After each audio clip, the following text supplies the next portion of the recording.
Welcome to Friday afternoon at the Manor.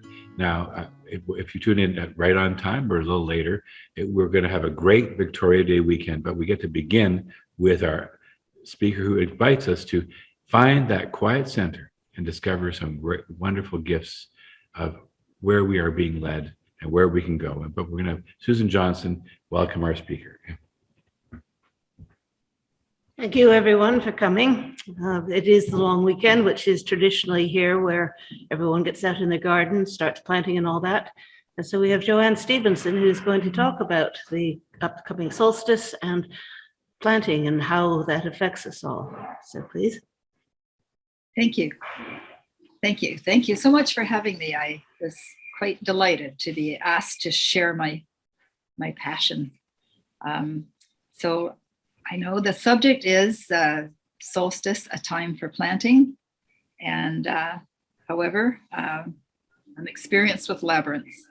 And I've done 25 years of building them, fundraising for them, co-founding a labyrinth network, managing a labyrinth website, and facilitating labyrinth workshops, as well as serving on an international labyrinth board of directors. So although today's topic is solstice, a time for planting, this talk will be looking at that subject through the lens of a labyrinth. You may recognize the labyrinth footprint throughout this talk. I know you're familiar because you have one there at Manor Road to use and other places around the city. So circling back to the seasonal, cyclical topic at hand.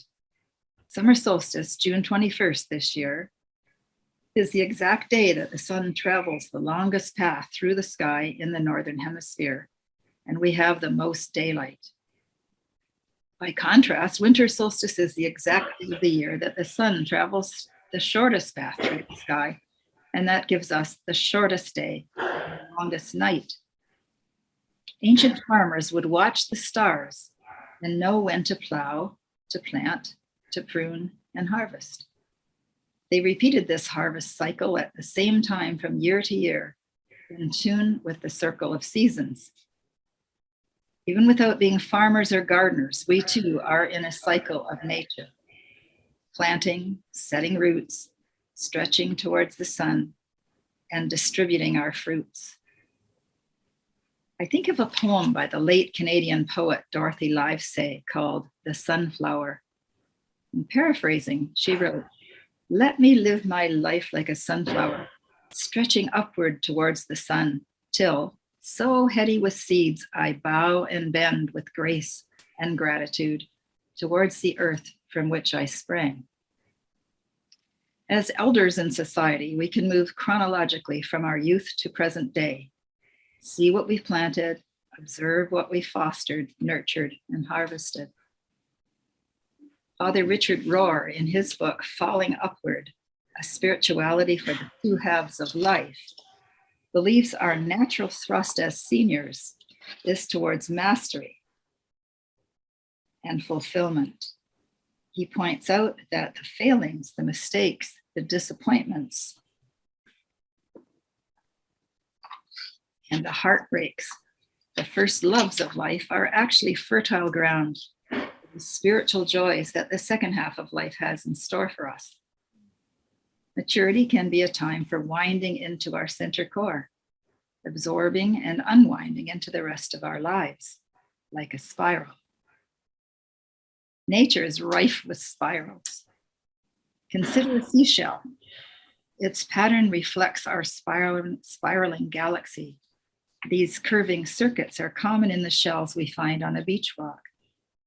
These patterns are evident in fossils, earliest forms of life, Earth's memories beneath our feet.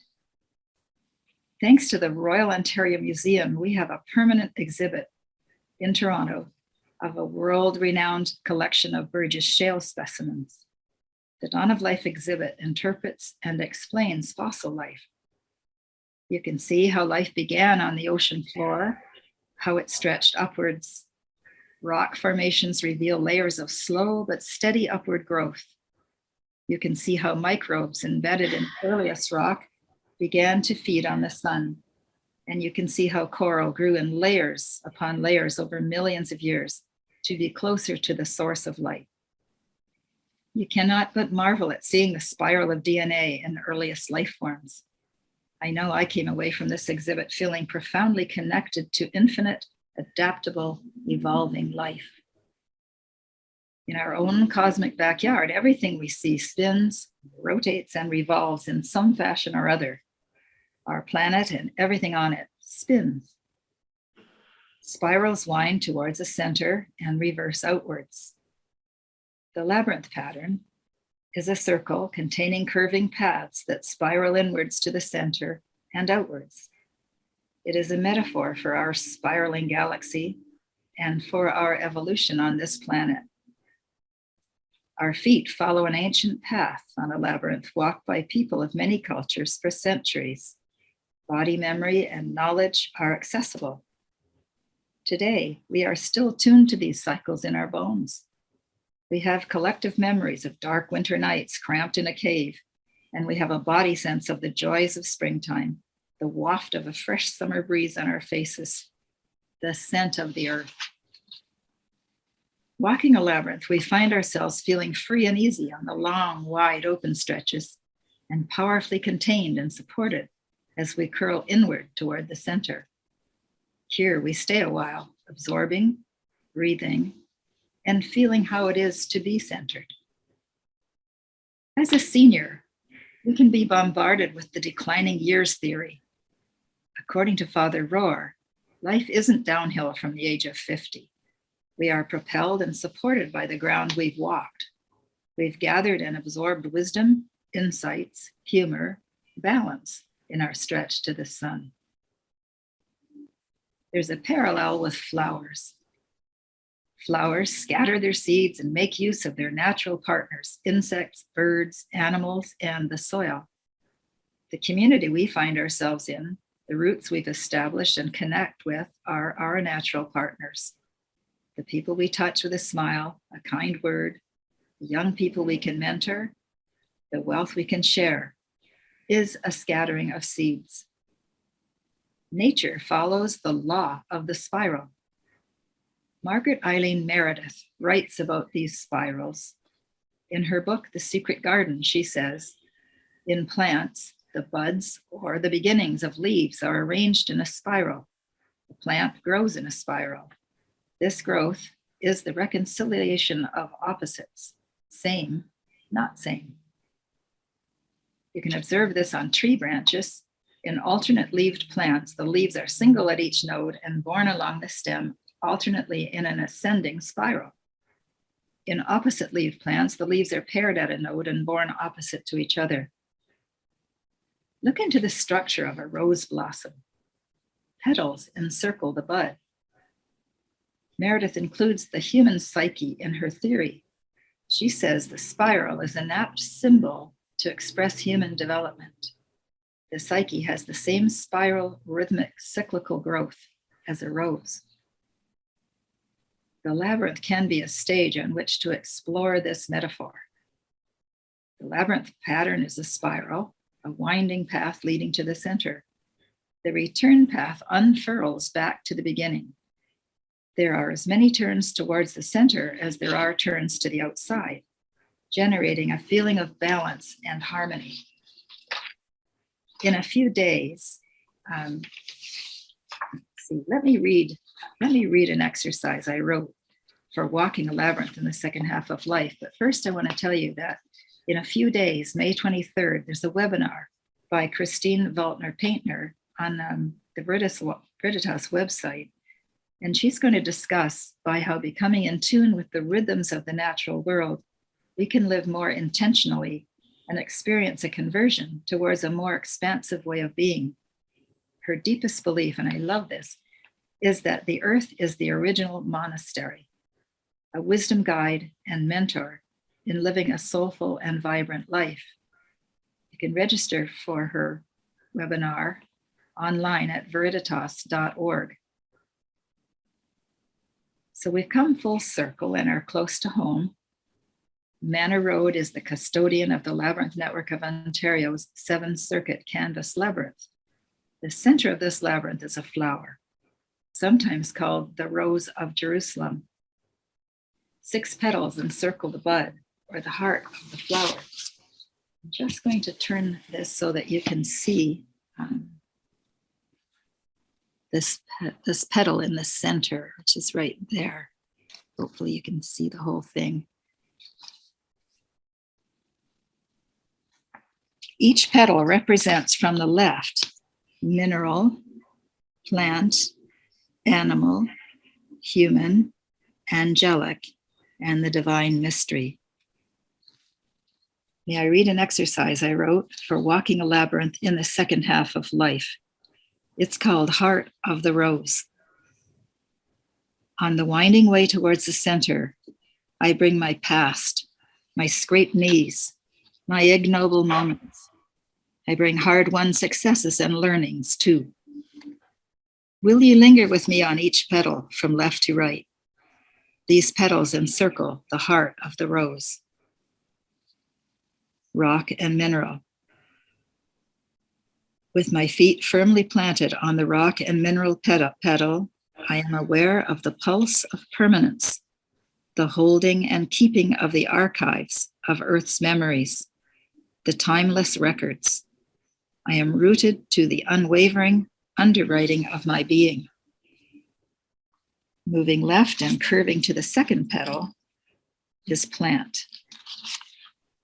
I plant shoots downward into the plant realm and feel grace and resilience, the cycle of renewal and rooted revival, the beauty, the nutrients, the healing, the abundance, the code of life in meadow, marsh, and wood. I sing with the poetry, symmetry, the symphony of a garden. Moving left and curving to the third petal, animal. I inherit the legacy of animals, their lives lived in partnership with their land and sea. I respect their autonomy, their teaching, their nobility, and domain. Moving left and curving to the fourth petal, human.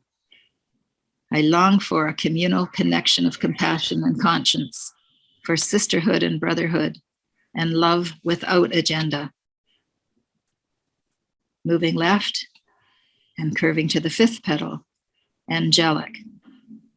I open to light-filled uplifting, to intervention for the highest good, for communion and communication.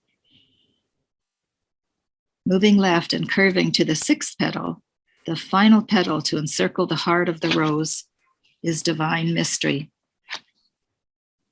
I sense the presence of the Creator moving across the dark waters within and without. Divine mystery cannot be named, but here on this petal, I am named. Part of all this, I step into and drop down into the center, the very heart of the six-petaled flower. Breathe in, come home, breathe out, expanding. Belonging, a circle of motion.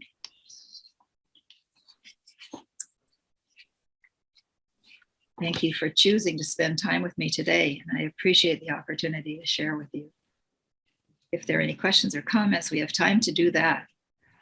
But if not, I have some resources and references if you'd like to explore further. So the online webinar that I was mentioning is called Sacred Time with Christine Waltner's Paintner, hosted by the Reverend Lauren Artris. And that's going to be May 23rd at 10 o'clock Pacific time. So right. It's 3 hours later for us. And she is a wonderful woman. She's an author, a poet, a mystic, and she calls herself Abbess of the Abbey of Arts and a virtual monastery. And if you missed that webinar and you want to learn about her and tune in with her, Abbey of the Arts, it's www.abbeyofthearts.com. Another source I referred to today was Father Richard Rohr, Falling Upward, A Spirituality for the Two Halves of Life. And I heard him speak at Chautauqua a couple of summers ago. And then I mentioned The Secret Garden by Margaret Eileen Meredith. Also, the Dawn of Life Gallery at the Royal Ontario Museum is now a permanent exhibit. And the Labyrinth Network of Ontario, labyrinthnetwork.ca. I thank you. Hello, Jo Ann. Yeah, there's some questions. Okay. For me, we'll start with me. Okay. So what keeps you connected to Labyrinth? Oh, As opposed to, okay, well, because some people, they journey with certain things for a while and they say, okay, well, I've done that. I'll move on to something else. But no, I sense your fire is as bright as the first day I heard you talk about the Labyrinth many years ago. Yeah. yeah. Well, it's sort of like I said at the beginning that that I see everything through the lens of the Labyrinth. It fits everything to me. I cannot read something. I can't go to the Dawn of Life and not see the Labyrinth, because you can stand in all those petals of creation. I guess from the very first time I saw one, I recognized it at a soul level. Yes. At the first time, I just looked at it and thought, wow, where did this come from? And I thought it came halfway down to earth from heaven. It's here for us. So I find if I feel disconnected, which is often, I can get on there and I can say, oh yeah, okay, start to get connected again. And like I mentioned about on the petal, the divine mystery petal, feeling named, like I feel like I belong again and again. Yeah. So I hope that answers that. So when you were talking about circles, you made me think, so in addition to some of the things you mentioned, always the electrons and the protons and neutrons, they're always spinning and they're in everything. So, I mean, that circular energy is very much there. It was interesting because you made me think this morning when I was pondering about things on my run, I thought about the river, which when you think the river comes and then goes to sea, the water evaporates, becomes clouds, and then the clouds again fall, make rain. It keeps that cycle of water continuing in all of its cycle. It was interesting. There was on the CBC, they talked about, they said there was a piece on bodies on the CBC Ideas program and something about that our bodies die. And I thought, well, no, they don't. They just change form because all the energy that's in our bodies, probably beyond even the soul part, all the carbon goes back into nature. And so it doesn't actually die. It becomes part of the whole cycle of birth and rebirth. Yeah. So I thought to again, it's all circle. Absolutely. Yeah. And so when you think of, you mentioned Lauren Artris, I remember meeting her. There was a workshop out at Islington United many years ago. Like it was one of the facilitated ones. Yeah. Back in the, might have been the 90s. I'm not sure. Yes. Yeah, definitely. Yeah, so if you think of labyrinths, where would you like to build a labyrinth now? If you didn't have any, if the expenses were unlimited and volunteers were ready at hand, where would you put one? Just a thought. Yeah, that is a thought. Yes. There's new parks going in everywhere. That wonderful new park out by the Leslie Spit and the foot of Parliament, that would be a wonderful place for one. Yeah, because I think they have to be near water to be really. Yes. Yeah. Yes. One that we did build at Toronto, the Toronto Public Labyrinth, which is at Trinity Square Park behind the Center. That one is not near water, but the Tattle Creek used to run under it. Yes. It's almost like the Tattle Creek kind of inspired that labyrinth. Well, probably Tattle Creek probably still runs under the property somewhere because, as you know, one of the things we tend to do in Toronto, we bury our rivers and streams and somehow think that's all good. And then, of course, we have flooding everywhere. I wonder why this Yeah. I think I recall at Metropolitan, you did some divining for water, and you found there was water, I think it was 1,000 feet down or something. Well, remember we were talking about put an outdoor labyrinth way back when Carol Dilks was chairing the property transition. Yeah. Well, you probably heard she passed by now, right? I've heard that. Yes, sadly. Yeah. Susan, do you have a question? Yeah, Susan Johnson has a question for you. Okay. Well, more of a comment. A couple of weeks back when Dorothy Danbrook was doing the Labyrinth here, two of us were walking, and I just noticed how we would come closer together and then separate and that. So it's an interesting, comment on life. It's like, yes, it's like, with the warm weather, then the cold weather Mhm. goes away, comes back, goes away, comes back. Yeah. And it's, if I were going to build Labyrinth, I would love to incorporate a herb garden with it, so That that the path would go in between the herbs. I think that would be an amazing thing to have. Gorgeous idea. Yeah. Yeah. I love the way you talked about the almost a dance of coming close to somebody and then away and then back. There's a natural balance. And some people have noticed that friendships, they've lost touch with a friend, and so it's sort of brought up that you're together, you walk parallel for a little while, but and then you might be like separate for a long while. Mm-hmm. Thing is, you're still within a circle, and so they felt that they were still connected to that friend energetically. Mm-hmm. Yeah. When I was first introduced to the Labyrinth, I thought it sort of like when we have a target, a goal that we're trying to accomplish something. A lot of times, we make progress and we have setbacks, but we do always end up there. So I think this is an exercise for people who are trying to, deal with things, not quite sure, getting discouraged because things aren't going the way they expected. Yeah, yeah. And that's another thing. Stand on that divine mystery pedal, because we don't know, but we are. Yeah. Exactly. I think I told you the story about making one up north of Wyerton for a family, and the Dolomite. Yes, that was. Have you ever made one yourself with a group of people on some property? Not really. No. Actually, we did together. Remember at Winnemore's way farm? back. Yeah. Well, that's a long time ago. Yes, it was. Yeah, it was in the 90s. Okay, yeah. Yeah.